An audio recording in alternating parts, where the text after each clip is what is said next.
Awesome. So AY, we're so excited to have you here. AY is a producer, singer, songwriter, entertainer, and entrepreneur. He powers his concerts, the Battery Tour, using fully renewable energy. He was recently named a UN Youth Leader for SDGs and performed at President Biden's inauguration. AY is currently working on a Global Goals album labeled Project 17 in collaboration with Earth's biggest artists to create one song for each of the 17 Sustainable Development Goals. AY Young is currently making the world's first sustainable album containing 17 songs, one per each Sustainable Development Goal, recorded in partnership with the best artists in the world in a carbon neutral way. Other focuses are 17 sustainable tours and the education program in schools K-12 across the country.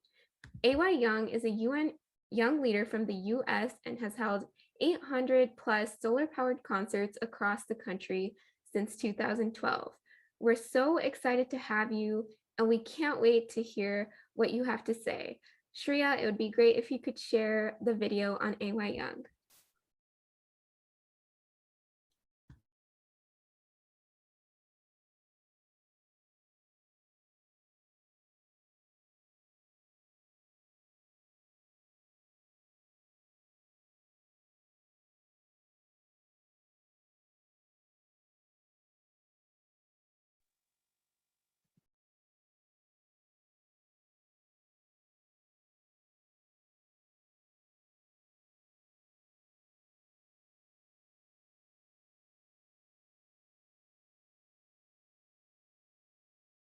Okay, since it seems like they're having technical difficulties, I'm going to screen share on my computer.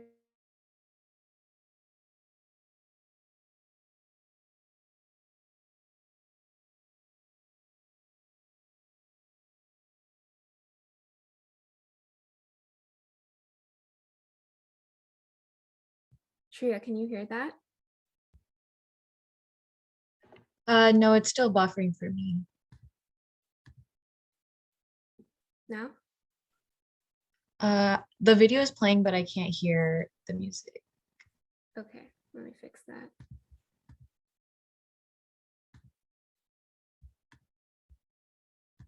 All right.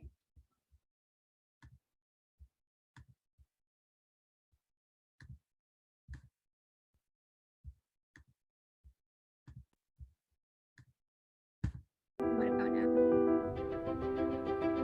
A local hip-hop artist makes an international name for himself. He is the first artist to power his concert with 100% renewable energy. It is a real honor to recognize Mr. A.Y. Young, the founder of Battery Tour. It's incredible. Can't wait for you to see this. The United Nations is now throwing its support behind him. Mr. Young has made a big impact in his young life, born in 1991.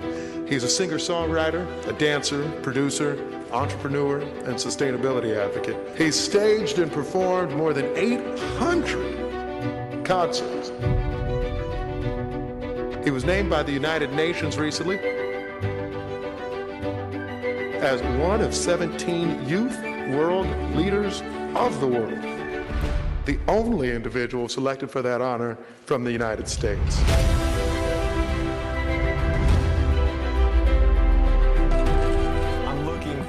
To stimulating this local economy further, bringing entrepreneurs together, bringing businesses together, bringing the world together so we can make some change.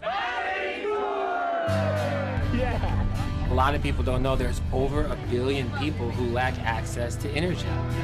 I'm AY with the Battery Tour, and we're here in Honduras. It's beautiful. We send, develop, and deploy renewable energy to people around the world that need it.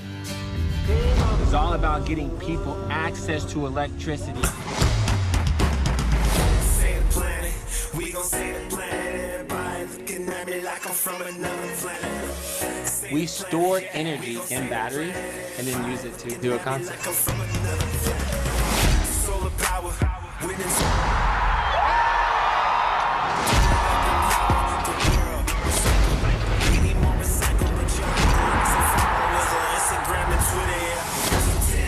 I always wanted the world to hear my music. It's this message of positivity and spreading love. I just wanted to say hey to the world. You know, it's okay to be yourself.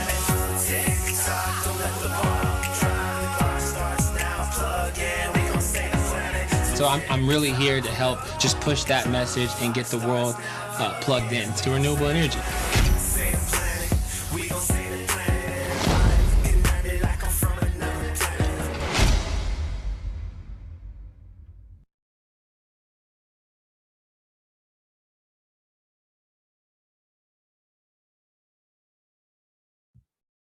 That was so inspiring.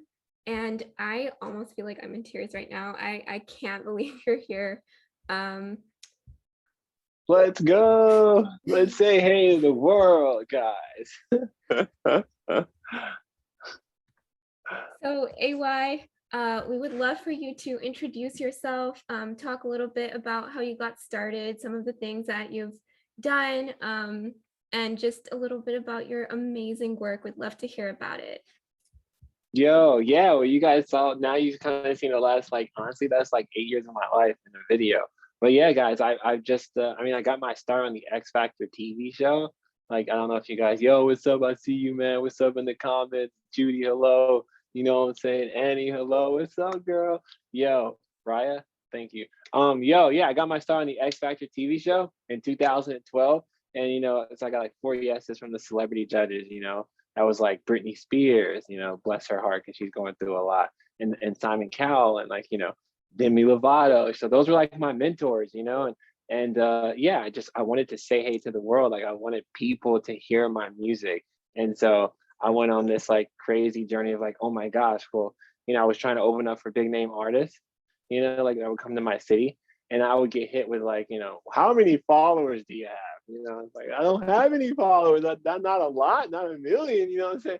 It's like, how many tickets is your last tour sold out? It's like, none, bro. I just got off the TV show, you know, just having, you know, so I was obsessing over like, well, shoot, well, how can I, you know, do a concert every day, anytime, you know, like, how can I do that then? Like, how can I power a concert anywhere? I wanted to be like Bruno Mars, Ed Sheeran. These guys are doing shows all the time. And so it started with just simply, you know, I think change comes from passion, and my passion was music, you know, and so I was just figuring out how can I do that. I obsessed over energy storage. I figured out, oh shoot, everyone needs energy, like in their food, their water, right? We all need energy. And I figured, oh shoot, if you store enough energy, you know, you can do anything, you can power anything. And so that's how I started. Yeah. That's absolutely amazing that, you know, you started from there and you grew and you persisted. And now you're such a well-known and global figure that's absolutely amazing. So when you were going through this process, can you maybe tell us a little bit about your thought process? What challenges did you face and how did you overcome them to get to where you are today? Yeah. Well, I mean, guys, what everyone here needs to know, and I can't see everyone's face, you know what I'm saying? So it's cracking, you know, but what everyone here needs to know is like, you know, I mean, change happens over time. It's steps, you know, I talk about being an outlet for change. Like, that's like the logo of the battery tour, you know, the circle, it's on the back of my shirt, but like, you know, being an outlet for change and taking an action. And so, you know, it was steps, you know, figured out how to power a concert, right? Started doing it. You know, but I did 8-hour shows. It was crazy because I looked at Taco Bell and like McDonald's and stuff. If you work there, you know what I'm saying? You got to work a 4-hour shift. You can't just be like 30 minutes. I'm out. Peace out, guys, because you get fired. So I started doing like 8-hour concerts from the start. I was doing 8 hours because that's a full-time job. And then, you know, people would donate because I'm, you know, doing these shows and stuff, doing my music, whatever. Oh, man, we're your outlets. We power the tour, right? And that's how I kind of, you know, develop the concept of, oh shoot, everyone in the world is an outlet for change, you know? And if music's a universal language, because music would bring everyone together, then I gotta, you know, take this donation money and go from city to city and state to state, you know, to go get the world plugged in. And so you started seeing that. Now, as I was, you know, in that journey, that's another step. Okay, now I'm on this mission, everyone's an outlet. I'm gonna go get everyone plugged into this music and this message of being yourself, right? Saying hey to who you are, taking your passion and like doing, you know, living in your passion, right? And then that's when I was traveling, I found out, oh my God, there's places in America that don't have like electricity, or runs out in America, in the world in general, but in America, there's not even internet some places. I'm rolling into towns and they, internet's not, and that's when I was like, okay, shoot, I need to build something, because if everyone's an outlet, and I did some research, found out there's 1 billion people actually in the world who don't have energy. So I was like, shoot, well, I got to go get the world plugged in. So, I had some partners, collaborators, we built something, what you're seeing right here, I call it the outlet. And then I just started using my passion, which is like, okay, I can take an action every day, right? And that's what I tell everyone who's listening, we can all, I really believe we can take our passion, right, and make an impact. So I was like, I can do a concert every day. I can be an outlet for change, right? And I can raise enough money to send like one person, one village access to energy. You know what I'm saying? And so that's what I did. There wasn't Nike and Google or Battery Tour powered by Tesla. It was me and the people, and I just did that every day. And it That's grew. a beautiful concept. Creating change through something you're passionate about and inspiring that within others. I think that should be the goal of every person on earth. If we're privileged, if we have opportunities to create change, we should totally pursue them. So I completely agree with everything you're doing and back all of it up. It's absolutely incredible. Can you tell us some more about your impact and just some of your projects and kind of who you've worked with on those? That would be awesome. Yeah, and then I'm so down to because there's comments are lit, so I'm so down to open up some questions, yo. We can talk, guys. What's cracking? Shoot, I mean, are you saying are you talking about just who I've worked with and things I've done, stuff about it, basically? Yeah. Yeah. I mean, so I've been traveling. Obviously, I started, getting the world plugged in. I'm open for great people. I'm open for Shaggy. Did a 3-city tour with him, T-Pain, Aaron Carter, all that stuff built me. I even obviously recently did, the inauguration, when I met Garth Brooks and Lady Gaga and some of these great artists. And I'm the only one, without 1 million followers. But that shows you that you don't have to have that to make an impact, right? You don't have to have that. It's really about finding your passion, knowing your why, who you are, and taking a step every day. You know what I'm saying? So I'll say this though, since becoming a young leader, so I don't know if you guys know this, but then I just got appointed one of the 17 United Nations, young leaders of the world. And it's oh, what does that mean? And they say, I'm the voice of the US. I don't know what that means. I'm the only one from the US picked. But, so basically, I'm in this journey to really give the youth of America and the world a voice. I'm just here to empower you guys in general. That's how I feel. And so, I've launched this project, where if anyone doesn't know, the 17 sustainable development goals, they're these 17 things that the UN says we have to do. And all the countries came in on this and was yo, we need to make sure everyone has food and everyone has water and there's gender equality. There's all these you know what I'm saying, goals. You should look them up. And so, my way is I'm thinking, okay, well, music's the way, right? To make an impact. So I'm literally making an album, one song for each of those goals, each song in collaboration with, one or more of, some of the biggest artists in the world. And then, we're going to use this music as a way to take it to the people on the tour that obviously be sustainable, just like the Battery Tour always has been. But what I'm most proud about is accompanying, the tour with legacy projects, right, that impact the community. You know what I'm saying? So yeah, I mean, it's dope because I'm meeting a lot of artists, but also I'm meeting people. I'm meeting companies and corporations and the people that work for Coca-Cola and McDonald's or this kind of Amazon or Google. And you're meeting normal people, and I find out, wow, everyone's an outlet. It doesn't matter if you have $10 million, $500, you're poor, you're gay, you're straight, you're trans, you're this, you're that, whatever you identify yourself with, whatever ethnicity. I'm really learning that whether you have 10 million followers or you have 500, we're all outlets, right, for change and plugged into each other on the local community, on the national level. We can do anything, right? We can save this planet. We can take care of our oceans, right? We can bring people out of poverty. And so I mean, I can name a bunch of celebrities, but I mean, to me, we're all celebrities, right? In our own right. For sure. I think everyone has the ability to make that change. And the fact that you're able to show people that is really one in a kind, because I don't think a lot of other people are able to do that. I love the SDGs. I did Model United Nations, so I know the Yeah. importance of that. And you're doing work with the United Nations. That's just so incredible. And I mean, the combination between climate activism and music, it's so unique. So I think you deserve those million followers. You deserve that title of, Someday. youth leader from the UN. So Thank so you. Hello. the United Nations, can you tell us a little bit more about your work with the UN and kind of what you've done with them in terms of partnering or how you got selected, things like that? Yeah. Yeah, I mean, it's crazy. Like sometimes I wonder how I got selected, but really, if you look back, you go, okay, crap. Well, I did do like 800 or something concerts, really more like close to 900.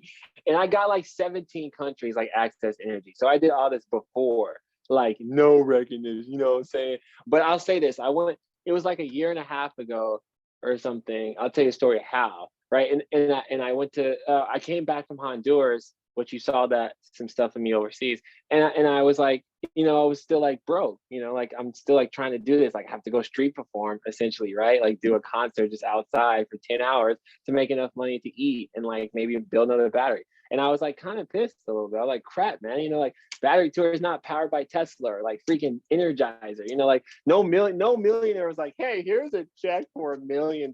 Keep helping people. You know what I'm saying?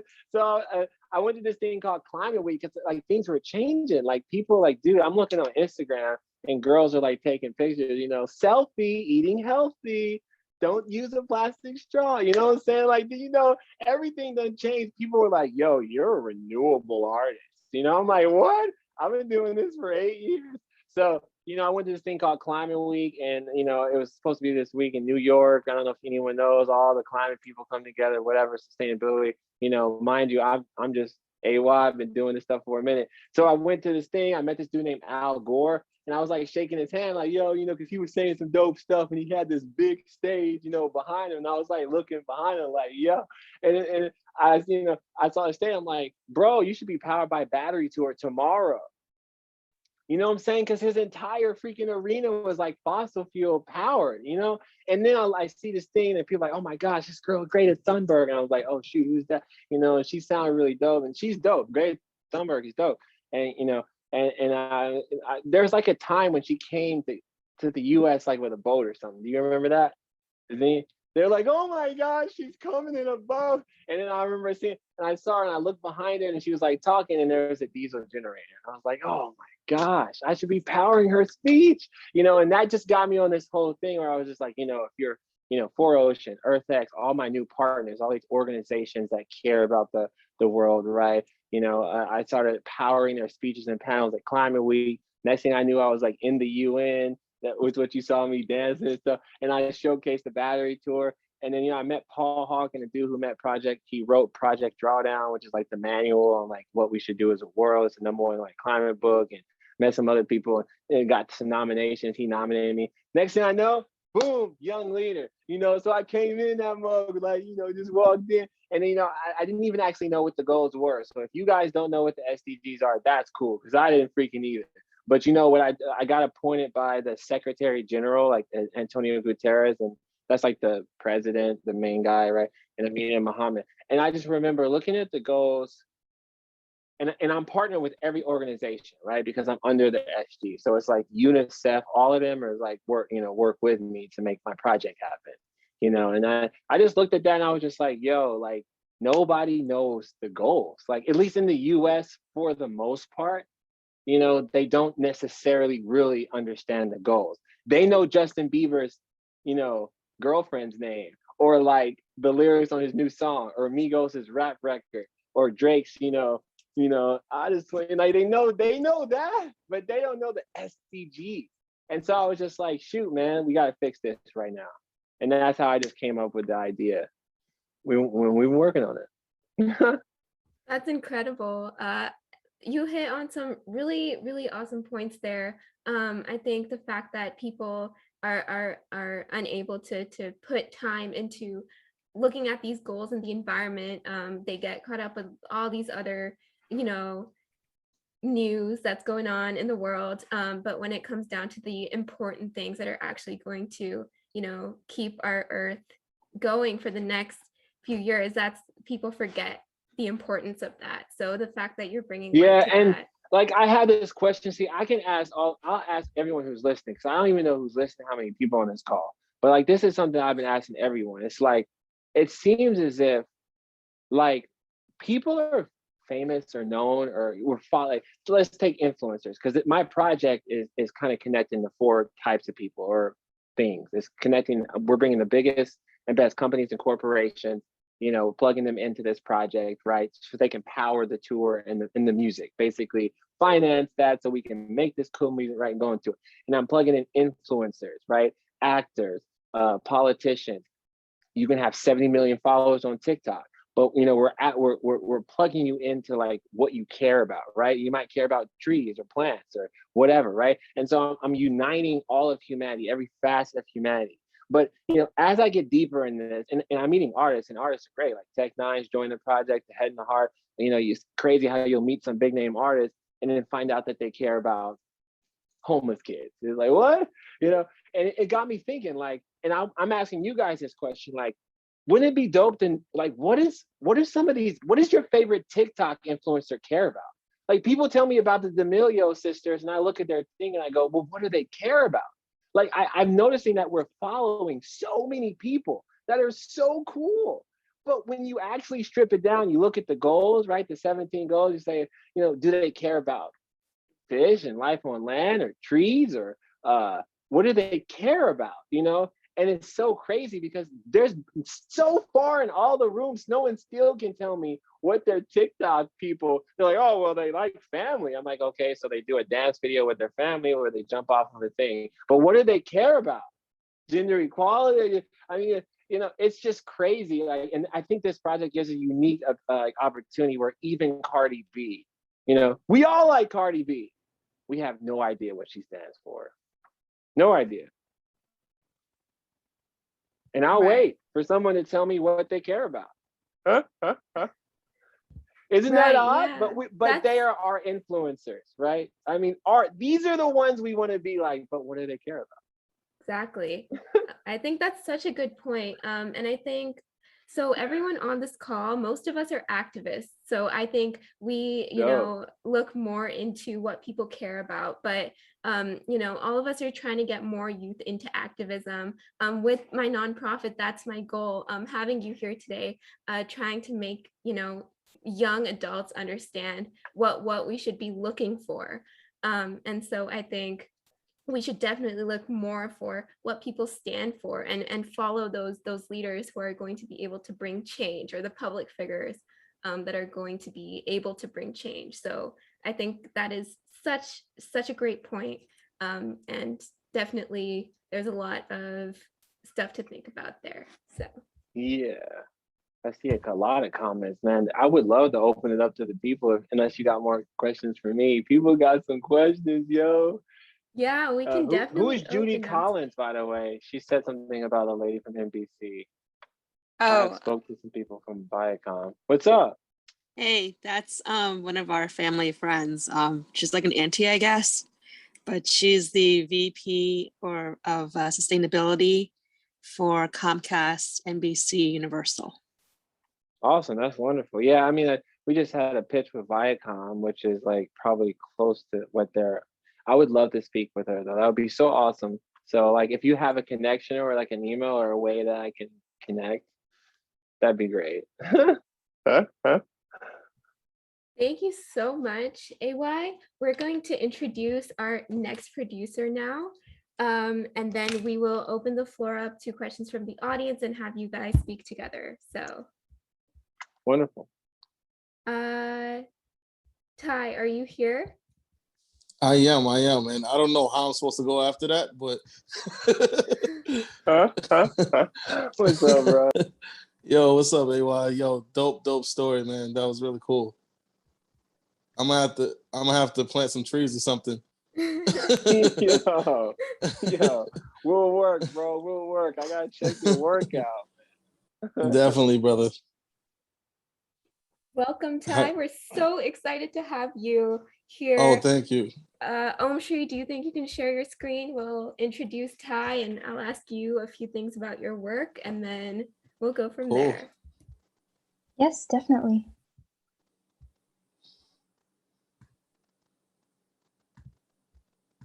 Oh, by the way, can you give me the screen sharing permissions? Yes, you should have them now. Perfect.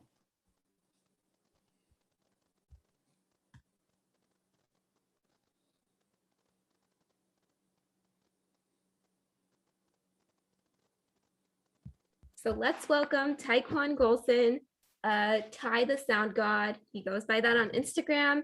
He's an audio engineer and producer with 15 years of experience doing music. For the last 10 years, he's been working up the ranks as a recording and mixing engineer in the music business.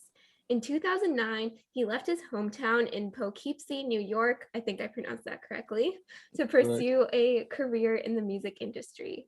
Determined to not take no for an answer, he walked door to door to all the major studios in Manhattan until he finally landed at the legendary Quad Studios. He spent the early part of his career at Quad as a staff engineer. In 2013, Ty branched out to engineer as a freelancer and to start his own business. He began moving up the ranks and creating his own relationships with artists and labels alike. To date, his work as a recording engineer consists of an array of award-winning artists with millions of views and streams. Ty, could you tell us about the artists that you've worked with and introduce yourself and tell us about your work?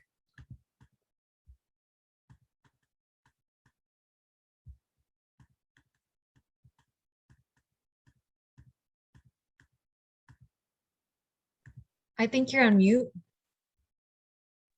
Oh, sorry. I was talking. All right, cool. You guys can hear me? Yes. Okay, cool. No, I said it's gonna be hard to go after AY and say something pretty cool after that. But I'm here.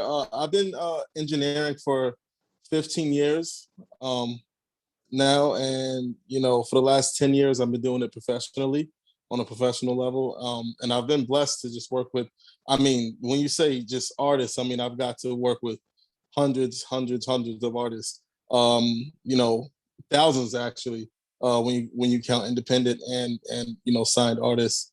But if you want to know some of the more notable ones, it's been Travis Scott, it's been DJ Khaled, it's been J. Cole, Ty Dolla $ign, A Boogie, T&B Rock. The list just goes on and on. For a while there, I was recording pretty much all the major guys who've come through New York. I'm based in New York, so it's really hard to find one, just a good engineer, but somebody who's going to be trusted and professional. These people trust you with their files. They trust you with the organization of things. They trust you to not to lose things. They trust you to be sacred about things and not post and release their music before it gets out there. So there's a lot of responsibility that goes into it. And beyond, I know this is an educational forum, so beyond just the creative side, it's a science to what I do. So when it comes to audio engineering, you have to understand the math and the science of the tools first in order to utilize those tools in an artistic way. Right. That is so cool that you've worked with all of these really well-known and talented artists and musicians. How did you get started with doing that? And how were you able to connect with people like Travis Scott and J. Cole and all of these other musicians?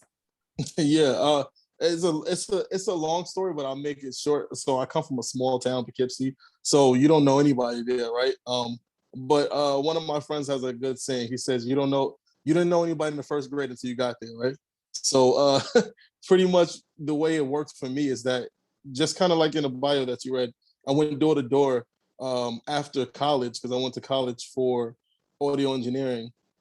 And I used to travel from 2 hours from Poughkeepsie all the way to New York every day just to find work and go to school.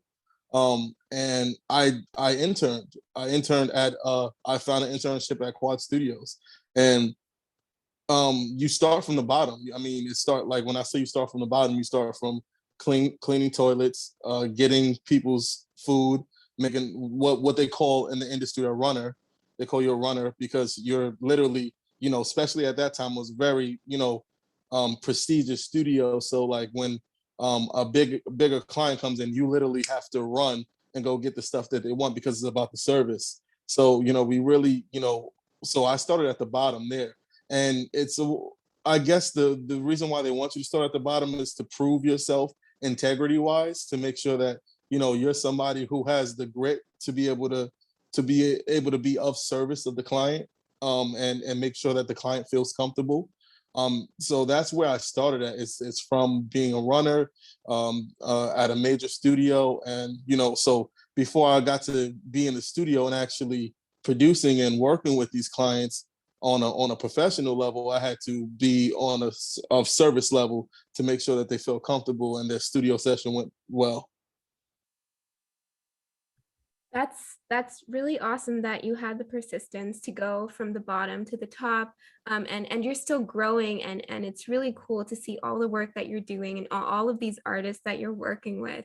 So let's talk about your persistence a bit, because there's a lot of young people here, and persistence is so important for us these days, So where did you draw your strength from to keep going, even if you were let down or rejected or facing obstacles, getting to the place that you are today? I think you said it: persistence and consistency. You got to be consistent. That's what separates you from everybody else. I was living in Poughkeepsie, so what separated me from all the other guys who were interning is that I moved into the studio. Literally, I lived at the studio. I would sleep on the couch at the studio, and that's what made me separate from all the other guys who are trying to become engineers. And me becoming an engineer is that I went so hard to the point where I was just like, I was the guy there every time. So the clients got to be comfortable with me. They're like, "Oh, you're here? Yeah, of course I'm here. I'm here every day. I live here." So it got to that point, and it's sacrifice, because if you want anything in life, I'm a firm believer that you have to sacrifice something in order to get it. And what I sacrificed at that time was my time and my efforts, in order to get the knowledge, in order to get the experience to be able to work at that high level. Yeah, that definitely makes sense. So working with these really well-known artists, could you tell us a bit about the process of how that works, and how you help them produce their music?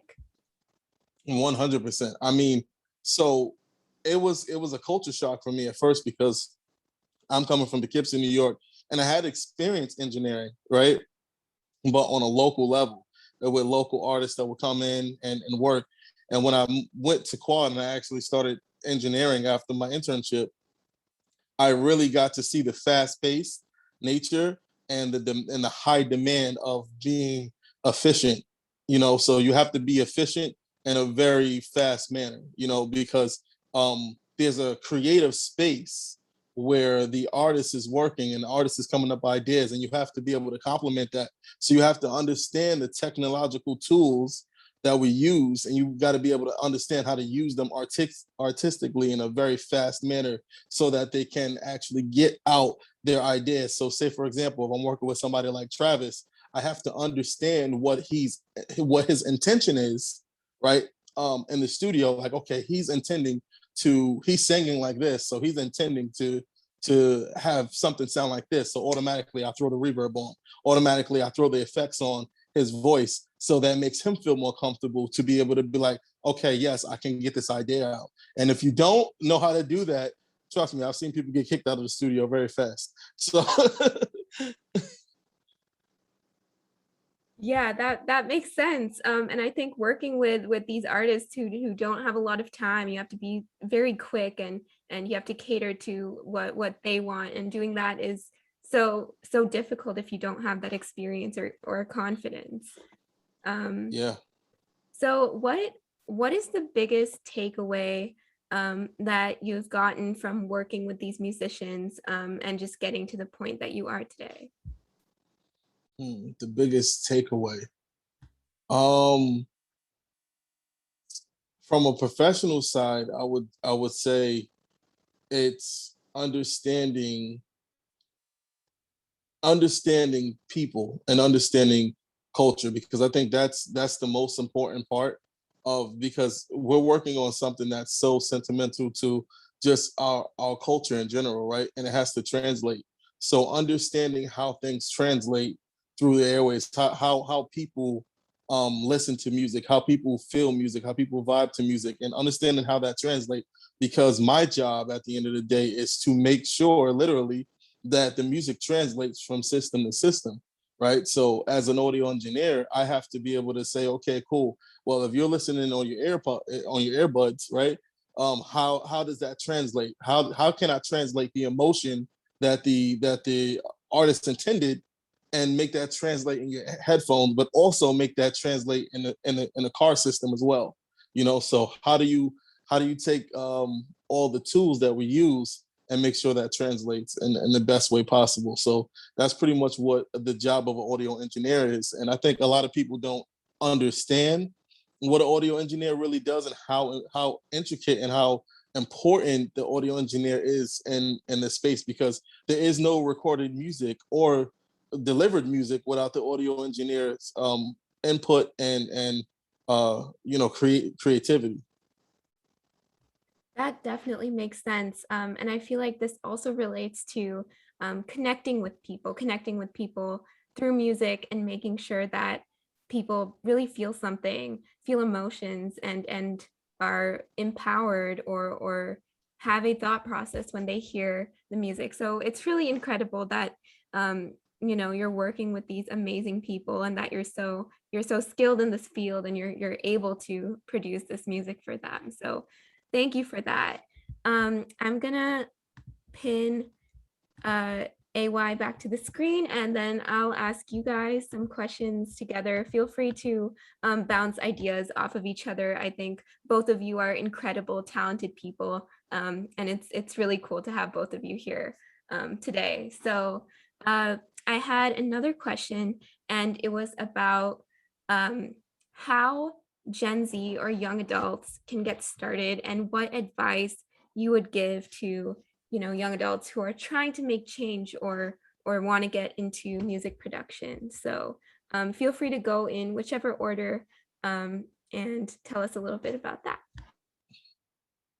Man, I'll say something really quick. I would say the thing I love about this generation is how fast paced it is. I think a lot of people say they dislike it, like a lot of older people say they dislike it, but I love how fast paced it is.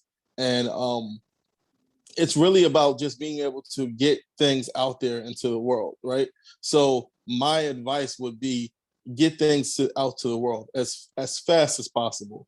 As fast as possible. Get ideas out. I mean, we have things like, we have the tools, we have Instagram, we have the technology to be able to say, okay, I have an idea right now and I can get that out in an hour to the world, right? And do it, and do that. Use those tools to get things out in the world. Don't hoard your ideas. Don't hoard your creative gifts.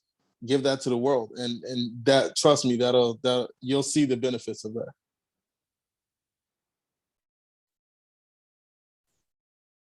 Absolutely agree with that. AY, do you have any words?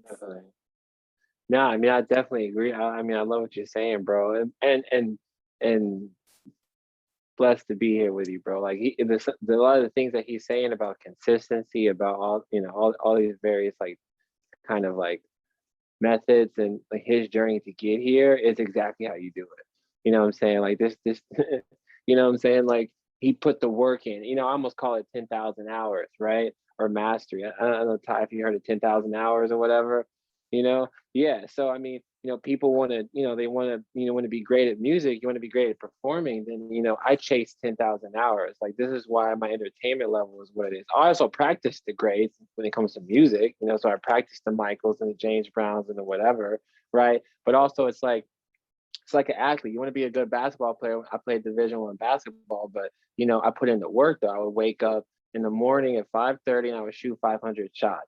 You have to make choices, right? Like I didn't have I rarely ever had time or opportunity to go to a party or, you know, even like making choices to a relationship. You know, you can spend a lot of time in and out of girlfriend and boyfriend relationships, or you can take, not saying you can't have one, but a lot of people want to spend their time doing that or playing video games or doing X or Y, right? And they don't spend it on the craft or the dream or the goal or the pursuit or even understanding their why and who they are, which really you need to understand yourself more than anything to then be able to take steps. Everyone wants to change the world, but in order to change the world, you got to change yourself. You got to know yourself, bro. What are you trying to change? You know what I'm saying? So, you know, you ask a question about change, you ask a question about music. I'm trying to like bring it in and be like, okay, it's spending time, it's putting that 10,000 hours in, it's what he's saying about consistency, right? It's being humble and seeking mentorship. It's using Google because it's 2020 something or whatever. And so half the freaking answers you need are just from Googling. People want to, it's like they want to, you know what I'm saying, bro? It's like they want a handout. Just use Google. I'll end it by saying this. I can't tell you how many artists be like, well, how did you open up for Wiz Khalifa? Or how did you do this? You know, they be wanting to, you know, figure it out. And then I'll ask an artist, I'll be like, hey, do you know what a booking agent is? Because artists will come to me, but I want to be a full-time artist. They probably come to him and say that, I want to do music for, I say, hey, man, you know what a booking agent is? Have you ever heard of like CAA or something? They have no idea what I'm talking about. When you don't know what a booking agent is, I cannot have a conversation with you. Right? We're not talking about music because you don't know that it's a music business. And in order to make money, you might need to know about like having a booking agent and making money from touring. It's like saying I want to be a construction worker. And I ask you, well, hey, have you heard of Home Depot? Lowe's? And you're like, what's that? You know, there is some stuff we can do, you know? And so I hope that gives like, that's like answers. Beautiful, man. Right, bro? No, that's right. Starting is intricate. Is you have to start, you know, in order to finish. So yeah. Thank you guys. I so see we much. got a couple questions too in the chat. Yeah. I think someone asked Ty, how did you first decide audio engineering was what you wanted to do? Oh man, so I started out like every other person started out as a rapper. I was Nice. 15 years old. You know, I was 15. You know, everybody wants to try to be a rapper, right? AY? Yeah, I know, bro. Exactly. So I was 15 years old, and it's kind of a funny story. I started out rapping, but I always knew I wanted to do something different because everybody was a rapper, you know, especially at that time. And I got a gateway. This is like, I'm telling my age here or whatever, but this is like, you know, before YouTube, right? Like YouTube didn't exist at this moment. Well, it existed, but YouTube was a very new thing. So I had to kind of learn on my own in this sense. So I got a gateway computer and it had the capability to record your voice. And I recorded a song and I brought it to school the next day. I showed all my friends and everybody laughed at me because it was so bad, you know, because obviously it's my first track recording and, you know, it was bad. It was just a really bad track, right? So everybody laughed at me, but I was a class clown at the time. So I made a diss track against everybody who laughed at me the next day. And I just started this whole big craze in my school. And everybody from school would come over my place to like record their own diss tracks back to other guys. And it was just like, so it started out kind of as just fun with my friends, you know, like, yo, we're going to come here, we're going to record a diss track and show it to everybody at school tomorrow. And everybody's going to be laughing, you know, and at lunchtime we will all do it and it'll be hilarious.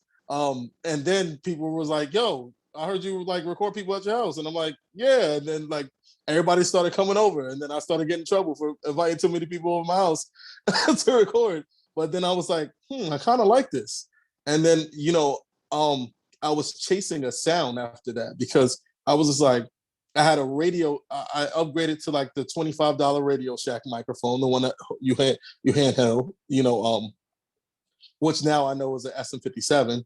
But I had that and I'm like, oh, okay, cool. You know, how do I get a better sound? And I said, okay, I need a better microphone.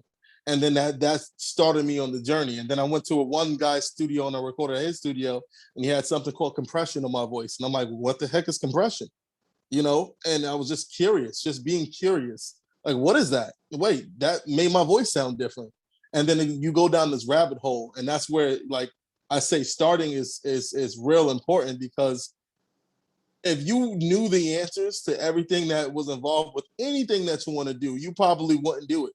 Because it's just so much. It's just so much to anything. Bro. That's so in right. life. See, this dude's real, bro, because everything he's saying is a real journey, bro. It's steps. It doesn't just, you don't just wake up and like, oh, I'm changing the world, or you wake up and I'm Wiz Khalifa. Like, it just doesn't work that way, bro. Like, yeah. No, but we're in a society right now where you see the end product of what people are doing, because we have social media. You can see it, but it's hard to understand the steps that went behind that, right? It's just like, you know, you can't go to the gym one day and expect to have 6 packs. You know, just like one day, you know, it's over time. There's so many nights that Stephen Curry was shooting hundreds of shots every day, night. You know, like, look at what the work Kobe Bryant, you know, RIP now, but like the work he put in to maintain and be who he was, bro. That was like when I did 8 to 10 hour shows, and I'm setting up the concert, and it wasn't for a year or 2 years or 3 years or 4 years or 5 years or 6 years or 7 years or 8 years or 9 years. It was like 10 years. And now I do the inauguration, and I'm just starting. Yep.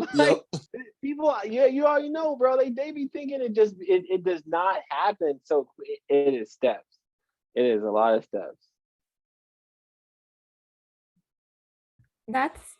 This is so inspiring. I'm just kind of at a loss of words, just because of like how kind of moved I am. I don't know. I think just hearing about people's persistence and you know, working so hard for so many years, and then finally, you know, seeing the results of it, it's really profound. And I think it shows all of us that we need to keep trying, you know, no matter what comes in our path, because with enough effort and hard work, anything is achievable. Impacting people is achievable. Creating change in the world is achievable. So thank you guys so much for your words. We have a couple more questions. I think Faustine asked, how do you be efficient and not sacrifice too much of the quality of expression of your ideas? I think this is regarding like the balance between you know, making something that impacts a lot of people versus, you know, the quality of the ideas. Wait, so I just want to make sure I understand the question. So the quality of the idea, I guess explain that a little bit more. Like, what do you mean by that? Faustine, are you here? You can explain your question.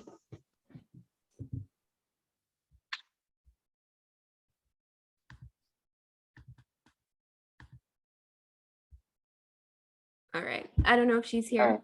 I see that. I see, like, how can you be efficient and not sacrifice too much of the quality of expression of your ideas? I feel like yeah, it would be nice if she hopped on. Can you just talk? She's like texting, but she's not talking. It's a little bit noisy here. Hi. So yeah, I just want to talk about how, like, in like today's world, like everything is so fast paced, and to like I think Ty said to not like hoard your ideas and to get them out, but like how do you try to kind of like express them, like get them out without Understood. like, yeah. Understood. So you're pretty much saying, like, okay, you know, the quality over quantity thing, or the quantity over quality kind of idea. Yeah. And that's a really, really important question. And that's something that you have to ask yourself. But what I see all too often, right, and I've been doing this for a while, is that I see people chasing perfection. And that is never, ever goes the way you think it is. I've seen artists give these big whole rollouts in their head, right? and they're like, yeah, you know, I'm going to do this and I'm going to make this post like this. And then boom, everybody, million followers, done. And it's just like, that's not reality. And I always make it like, you know, like say, for example, like you see a pretty girl or whatever that you want to speak to, and like you may go up to her, but it's not going to go exactly the way you think. Doesn't mean she's not interested. It's not going to go exactly the way you think it's going to go, right? Just play by play.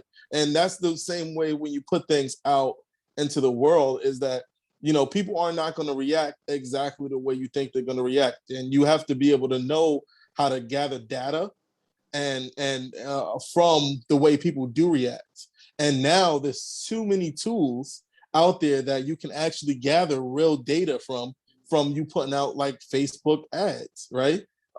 It's Google ads. Like they understand better than any of us can ever try to understand, because they have the actual data to back what they're saying. Okay, cool. This is the data of what the last 5 billion move actions that people did based off of this topic. And you have to tap into that data for your own research instead of making assumptions of like, okay, cool. Well, I think people are really going to like this because this is cool.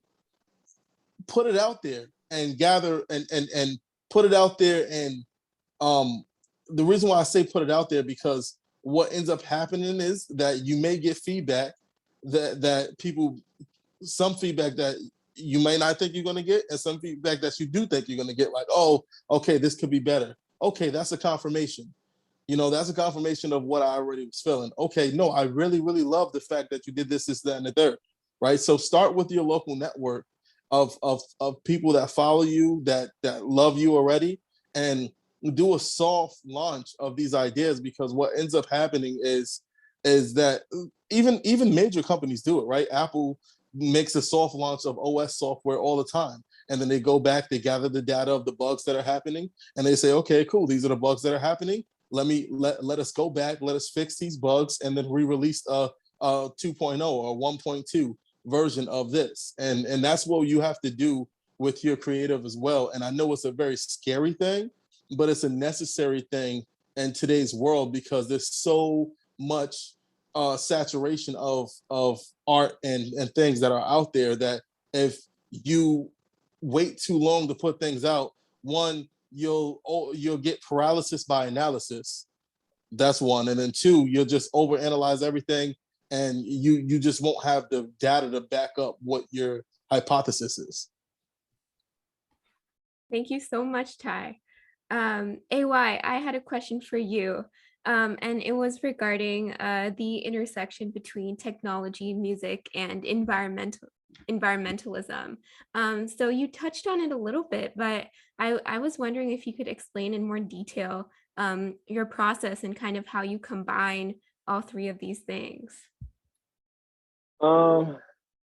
Yeah, I was thinking how to answer that, because like, for one, it was unintentional at the same time as intentional. You know what I mean, Ty? Like, you know, it's like you're trying to make something dope, but you know, so for me, I was just trying to power concerts, and I was trying to power the world. Then it's like, you know, it kind of happened. But I'll say like, shoot, I had an answer for you. The question is like how I'm intersecting technology. Oh, this is what I was going to say. Leading by example, I think is the best way. Like, I actually think I'm ushering in a paradigm shift in the actual music industry. You know, like I tell people, like, you know, soon, right? It did the inauguration, but soon it's like, what about the first ever, you know, Grammy performance, you know, powered by renewable energy? I could care less about winning a Grammy. What if I could influence the world here to do some of the first ever kind of things, you know, with renewable energy in that space, right? So, you know, for me, it's by example. It's just like, I've powered well over 800 concerts, and I did it all using renewable energy. That means it can be done, right? We can do them environmentally friendly, you know, so, you know, you can see it, you can feel it, you can touch it, you know, and I'm even helping people understand how energy works, because like, it sounds crazy, but I've been doing it since 2012, when it was really crazy. Right. I mean, it really is so crazy that no one really understood what I was doing in half the states in America. Right. So, yeah, I mean, yeah, I lead by example. Like I'm literally doing it. I'm mixing music with technology, with culture, right? And we're making it dope. Like I am living it. It can be done with impact, which is really the biggest thing is like the battery tour and what I do with the music and my music in general is meant to be a platform or I call it like an impact engine to make impact. So for me, it's like, even with Project 17, it's like, if and when, because I'll say when, the gender equality record is like not the idea for it right now. The aspiration is a Lil Nas X, a Lady Gaga, maybe a Dolly Parton on the gender equality record. Like when that record, say it raises $70 million because 70 million people click buy, you know, I'm using that to empower what I call partners, impact partners, to make the impact, right? To get people water if it's goal 6, which I'm trying to do with Pharrell and Jane Smith, right? So I not only am I mixing music and sustainability, but I want to wake up at the next day and see that 50 million people got water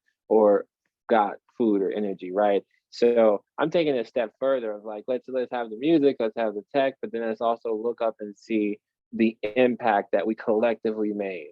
That's what I'm into. I think that's so important. Just making it impact driven, because there's so many people out there who claim that they're doing things for the environment or that they're creating a change, but there really isn't any impact coming out of it. Whereas in your case, people are genuinely having their lives improved because of what you're doing. So I think that's really, really awesome, and more people should look up to you and try to do that with their work. Yeah, heck yeah. I mean, I think we're moving to more of an impact model, right? I mean, even the very premise that Kevin Lyman, this guy, he made this tour called Vans Warped Tour. He's one of my mentors. Got a lot of really good mentors, people on the project. He made, it's the longest running tour in US history or something called the Vans Warped Tour.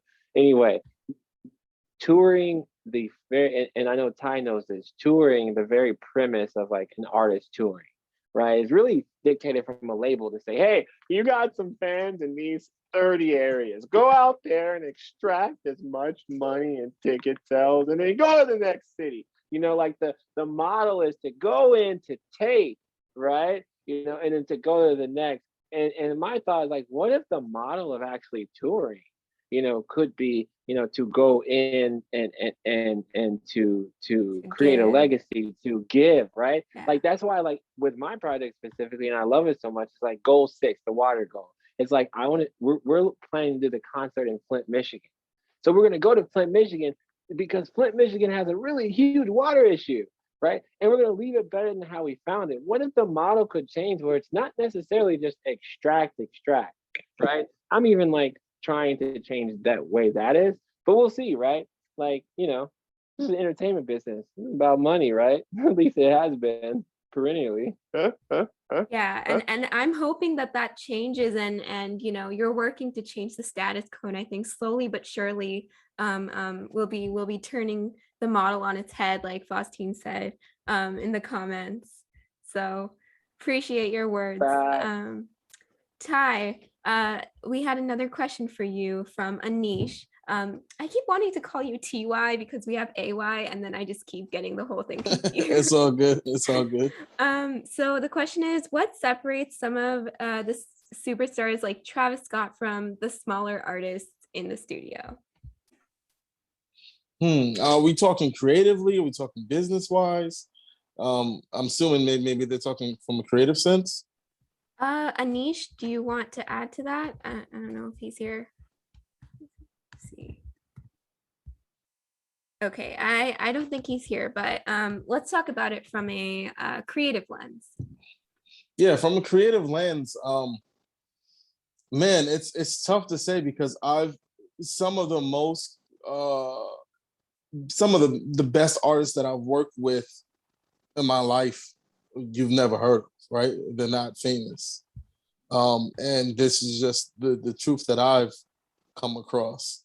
And, so from a creative lens, I would say, there are levels, even from an independent level, there are levels to, okay, this person has experience with in studio production. This person doesn't have too much experience.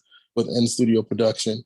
And there's a difference. Like there's a difference between being able to actually sing a song live and then actually being able to sing a song in the studio.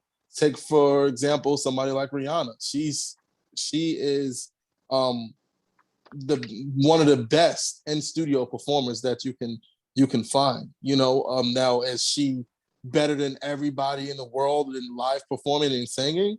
Maybe not, but at the end of the day, when it comes to understanding how to control her voice over a track and to make sure that she sounds like another instrument within these instruments, she's cream of the crop, right? So there's a difference. And the thing with recording somebody like a Travis or Rihanna or somebody like that is that they really understand their sound. They're really pinpointed exactly, what makes people like them, and they understand how to deliver that every single time. And they have a consistency when it comes to that. So I think that's maybe what separates them from a creative lens. But then there's all types of politics and business that goes around that kind of separates someone from being super successful in the business and, someone who didn't have the opportunity to be super successful in the business. So there's a lot of variables that come along with that. Yeah, definitely. I think that's a very nuanced question and also a very nuanced topic just because of all the facets that are involved, just in what kind of makes a person famous and how successful they become. But great answer. Thank you for that. AY, I had another question for you, and then we'll wrap up in a little bit. But I was just wondering about the inauguration, and kind of what you performed there and how that worked, because that's just so cool, that you were able to perform at that. So really would love to hear more. Right.